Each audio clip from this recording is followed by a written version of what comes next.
ان کو تو قرآن اور حدیث کی طرف لانا ہے، سنت اور شریعت کی طرف لانا ہے، ان کو تو عبادت اور دعوت کی طرف لانا ہے. تو قرآن حدیث کے جو ماہر ہیں وہ بات کریں ان سے. تو ان سے بات ڈاکٹر نہیں، وکیل نہیں، ان سے بات تو قرآن حدیث کے ماہر کریں گے، سنت اور شریعت کے ماہر کریں گے. اللہ اور اس کے رسول کو زیادہ جاننے والے وہ ان سے بات کریں گے، تاکہ یہ ان کو اللہ اور اس کے رسول سے قریب کریں، سنت سے قریب کریں، شریعت سے قریب کریں، کیونکہ انہوں نے قرآن کو سمجھا ہے، حدیث کو سمجھا ہے. تو علماء نے لکھا کہ سب سے پہلی مخلوق جو کائنات میں بنی ہے، آسمان بھی مخلوق ہے، زمین بھی مخلوق ہے، پہاڑ بھی مخلوق ہے، دریا بھی مخلوق ہے، انسان بھی مخلوق ہے، جنات بھی مخلوق ہے، فرشتے بھی مخلوق ہے، بے شمار مخلوق ہے اللہ تبارک و تعالیٰ نے جو اپنی قدرت سے بنائی ہے. اس ساری مخلوق کے بنانے سے پہلے اللہ تبارک و تعالیٰ نے قلم بنایا. کیا بنایا بولو؟ قلم بنایا. قلم. آسمان نہیں بنا، زمین نہیں بنی، چاند سورج ستارے نہیں بنے، دریا پہاڑ ہوائیں نہیں بنی. سب سے پہلے اللہ تبارک و تعالیٰ نے قلم بنایا. اب اس سے اندازہ لگاؤ کہ پڑھنے پڑھانے کی اور لکھنے لکھانے کی کتنی عظمت اور اہمیت ہے اسلام میں.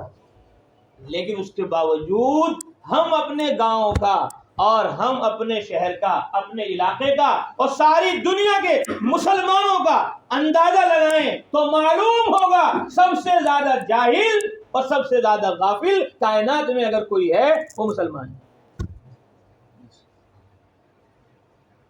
اسلام اور دین، قرآن اور حدیث یہ بتا رہا ہے کہ سب سے پہلی مخلوق قلم ہے، جس سے اندازہ ہوتا ہے لکھنے کا، جس سے اندازہ ہوتا ہے پڑھنے کا. تو اسلام کی تو بنیاد ہی، اسلام کی دین کی اور پوری کائنات کی بنیاد ہی قلم سے، اور قلم کو اللہ تعالیٰ نے سب سے پہلے بنایا.